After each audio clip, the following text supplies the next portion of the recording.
உடல் நலம் ஆரோக்கியமாக இருக்கு. நம்ம எந்த மாதிரியான சின்ன சின்ன விஷயங்கள் தான், சின்ன சின்ன தவறுகள் நம்ம அன்றாடம் செஞ்சுக்கிட்டே இருக்கிறோம். அந்த மாதிரி அதுல முதல் விஷயம் என்ன நம்ம கண்டிப்பா மாத்தணும். பெண்கள் நிறைய பேர் பண்ற ஒரு விஷயம், ஒரு தவறான ஒரு விஷயம் என்னன்னு பார்த்தீங்கன்னா, இந்த மாதிரி நம்ம இருந்தா மட்டும்தான் ஒரு 40 வயதுக்கும் தாண்டியும் 50 வயதுக்கும் தாண்டியும் பெண்கள் ஆரோக்கியமாக இருக்க முடியும்.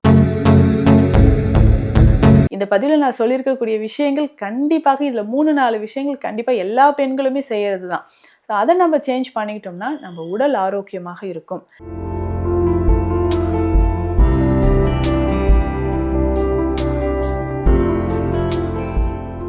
வணக்கம், நான் டாக்டர் நித்யா, சித்தா பிசிஷியன்.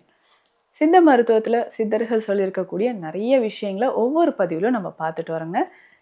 இந்த பதிவுல பெண்கள் உடல் நலம் ஆரோக்கியமாக இருக்கு. நம்ம எந்த மாதிரியான சின்ன சின்ன விஷயங்கள் தான், சின்ன சின்ன தவறுகள் நம்ம அன்றாடம் செஞ்சுக்கிட்டே இருக்கிறோம். அதை தவிர்த்தாலே பெண்கள் உடல் நலம் ஆரோக்கியமாக இருக்கும். ஏன் நம்ம சொல்றோன்னா, இதெல்லாம் செய்யறது கிடையாது, இதை பார்க்கறதே கிடையாது, இது சாப்பிட்றதும் இல்லை, இந்த மாதிரி பெண்கள் தங்களுடைய உடல் நலன்ல ஒரு பெரிய அக்கறை அப்படின்றது எடுக்காம தான் இருக்காங்க. அந்த மாதிரி நம்ம செய்யக்கூடிய தவறுகளை மாத்திட்டோம்னா உடல் நமக்கு ஆரோக்கியமாக இருக்கும். அந்த மாதிரி அதுல முதல் விஷயம் என்ன நம்ம கண்டிப்பா மாத்தணும். பெண்கள் நிறைய பேர் பண்ற ஒரு விஷயம், ஒரு தவறான ஒரு விஷயம் என்னன்னு பார்த்தீங்கன்னா, காலை உணவை ஸ்கிப் பண்றதுங்க.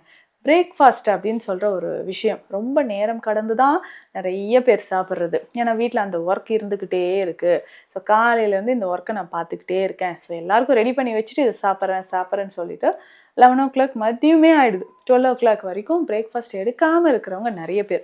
இது எப்படி எனக்கு தெரியுதுன்னா, காலையில் நம்ம மெடிசன் கொடுக்குறோமா, மெடிசன் எடுத்துக்கோங்க அப்படின்னா மெடிசன் சாப்பிட்றதே கிடையாது.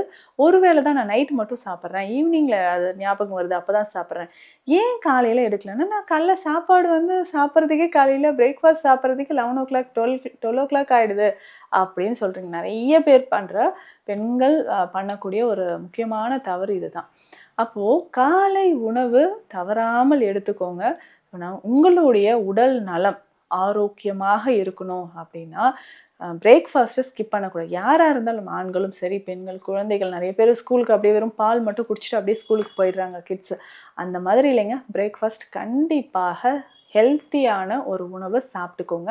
அதில் அதிகமான புரோட்டீன் இருக்கிற மாதிரி பார்த்துக்கோங்க. ஸோ இந்த மாதிரி நம்ம இருந்தால் மட்டும்தான் ஒரு 40 வயதுக்கும் தாண்டியும் 50 வயதுக்கும் தாண்டியும் பெண்கள் ஆரோக்கியமாக இருக்க முடியும்.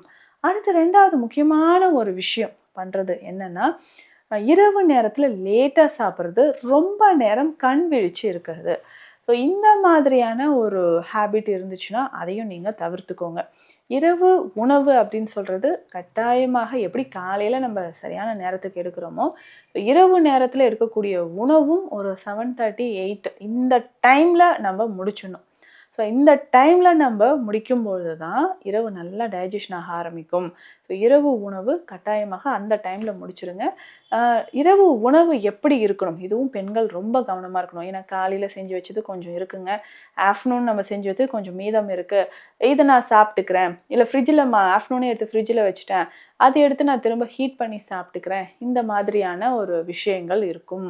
அந்த மாதிரி பண்ணாதீங்க. ஸோ நீங்கள் சாப்பிடக்கூடிய உணவு மீதி இருக்கிறதோ திரும்ப ஹீட் பண்ணி சாப்பிட்றதோ அந்த மாதிரி வேண்டாம். ஸோ இரவு உணவு ஈஸியாக டைஜஷன் ஆகிற மாதிரி நம்ம சீக்கிரமாகவே சாப்பிடணும். பெண்கள் இதை மட்டும் கண்டிப்பாக ஃபாலோ பண்ணிக்கோங்க.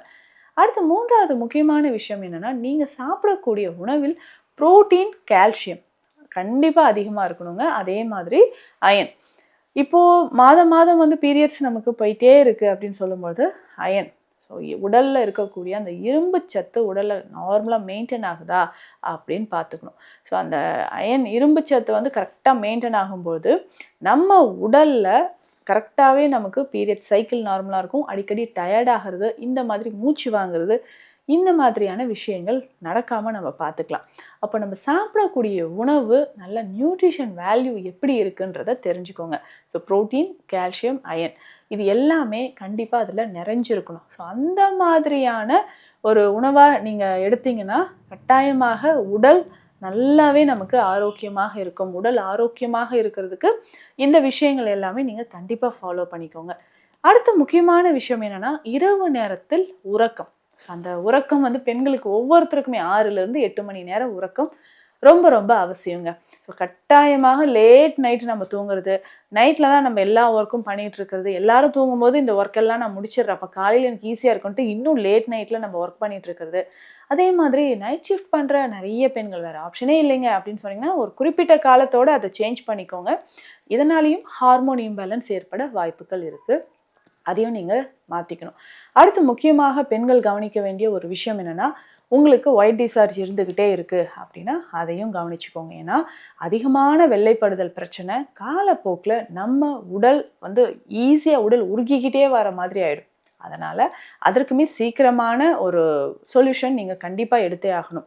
இன்னும் நெறைய பேர் பண்ற ஒரு தவறு என்னன்னா, காலையில எப்படி பிரேக்ஃபாஸ்ட் ஸ்கிப் பண்றீங்களோ, அதே மாதிரி இதையும் கண்டுக்கிறதே கிடையாதுன்னு சொல்லலாம். மலச்சிக்கல். ஸோ இந்த மலச்சிக்கல் தொந்தரவு நெறைய பெண்களுக்கு இருந்துகிட்டே இருக்கு. ஸோ இந்த மலச்சிக்கல் இருந்ததுன்னா, உடல்ல நமக்கு பசியும் இருக்காது, உடல் எடையும் அதிகரிக்காது. நெறைய விஷயங்கள் நமக்கு நடந்துகிட்டே இருக்கும். ஸோ அதனால இந்த மலச்சிக்கல் இருந்துச்சுன்னா, அத கவனிச்சு உடனடியாக அதற்கான சித்த மருந்துகள நீங்க ஃபாலோ பண்ணிக்கோங்க. உடல் ஆரோக்கியமாக இருக்கும். ஏன்னா, இந்த பதிவுல நான் சொல்லியிருக்கக்கூடிய விஷயங்கள் கண்டிப்பாக இதுல 3, 4 விஷயங்கள் கண்டிப்பா எல்லா பெண்களுமே செய்யறது தான். ஸோ அத நம்ம சேஞ்ச் பண்ணிக்கிட்டோம்னா, நம்ம உடல் ஆரோக்கியமாக இருக்கும்.